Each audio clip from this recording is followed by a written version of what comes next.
Hello and welcome to the Embrace the Mud podcast. Today we're going to be talking about conflicting needs in a relationship. It's a common experience for many couples to have different and even sometimes opposing needs.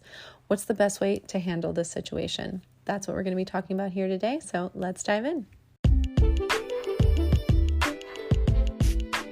You are listening to the Embrace the Mud podcast, where we discuss all things related to healthy, joyful, and life-giving relationships.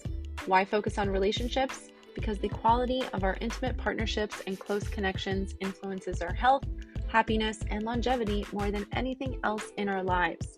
Relationships matter a lot. So together, let's jump into the mud, aka our messy relationships, pull some weeds, plant some seeds, and create an enriching environment where strong relationships can take root. I am your grateful host, Dara Posner. I am a relational disaster working toward relational mastery. I am also a positive psychology coach, a relational mindset coach, a blogger, and now a podcaster.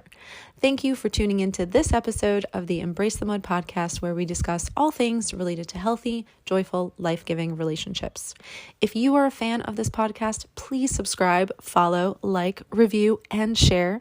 Your engagement in this way is crucial to the success of the podcast, and I appreciate you taking just a few seconds to support my mission, which is to help people like you flourish in life and love.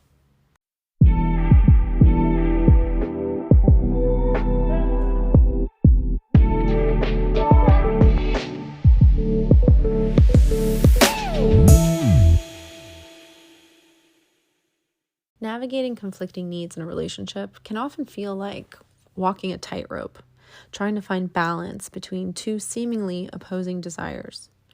Are you finding yourself torn between your need for closeness and your partner's need for space? Do you struggle to reconcile your desire for socializing with your partner's preference for quiet nights at home?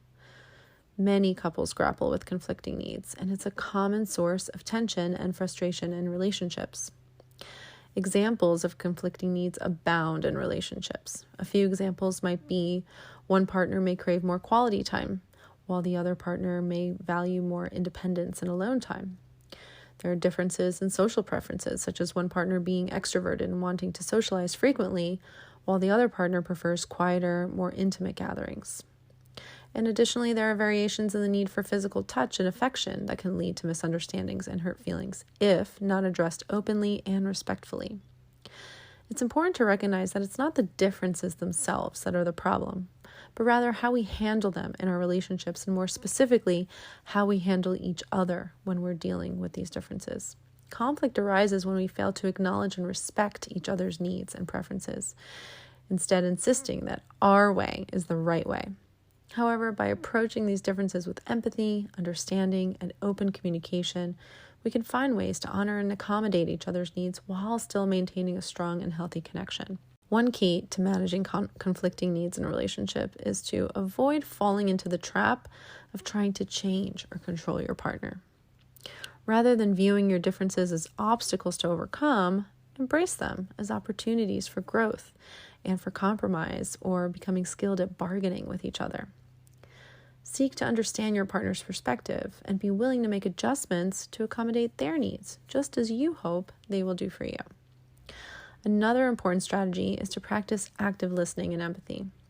You need to take the time to truly hear and understand your partner's needs, even if they differ from your own. Validate their feelings and experiences and demonstrate empathy by acknowledging the validity of their perspective.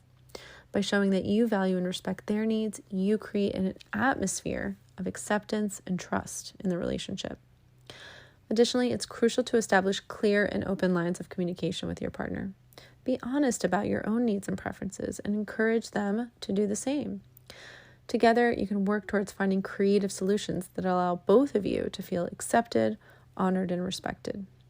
This might involve compromising on certain issues, finding ways to meet each other's needs in alternative ways, or simply agreeing to disagree on certain topics.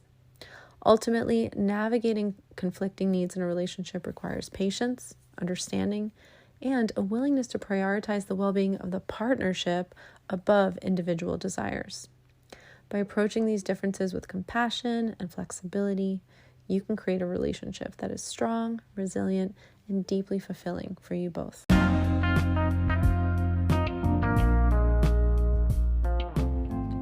Are you a successful professional who is thriving in their career, but who feels like they're stumbling in the realm of relationships? Believe me, I understand. I have been there myself. That's why I'm excited to share something special with you. Here on the Embrace the Mud podcast, I'm diving deep into the world of relationships, but I also have a transformative 12-week coaching program just for you.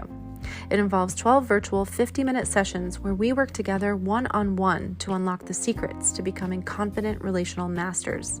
The program is all about understanding yourself and your needs, clarifying what you truly want, and mastering the fundamentals of creating healthy, joyful, life-giving relationships. So if you're tired of feeling uncertain, if you're ready to step into your power and cultivate the fulfilling connections you deserve, then my program is for you.